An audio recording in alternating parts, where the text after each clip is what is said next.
releasing videos, one last week on why we really have to bring back a vertical causation that is not just epistemic, but properly part of the structure of reality itself.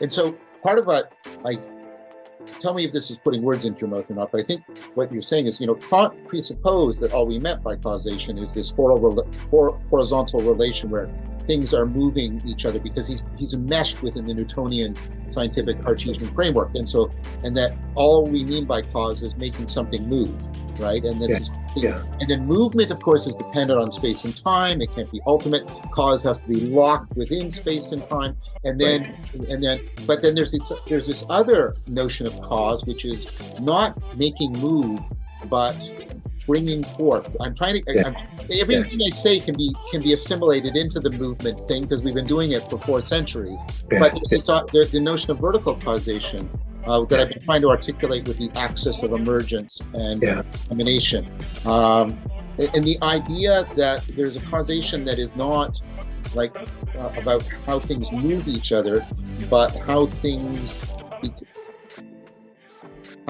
are present such that they are intelligible to us. I'm trying to go ahead. Yeah. Well, I mean, one thing, Wolfgang Smith is a profoundly interesting. Part of Wolfgang's argument is the measurement problem, which is the measuring device has to be at a different ontological level than the thing it measures, because it has to have a kind of constancy and permanence to it that the flux below doesn't have. You can't measure quantum things at the quantum level. You need something that has a reality. This is his solution, which I think is the only viable solution to the measurement problem. So science is not only pointing to this vertical cause, it's presupposing it in every act of measurement.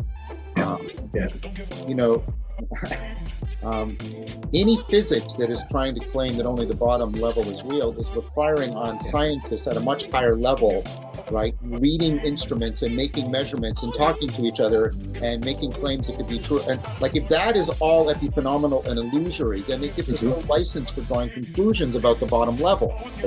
There's a sense in which reductionism actually really undermines itself when it tries to get its epistemology, its ontology together. No, and that's, I mean, in the end, that really is an incontrovertible argument. I mean, that absolutely, once you see it, you can't deny it. It's one of those.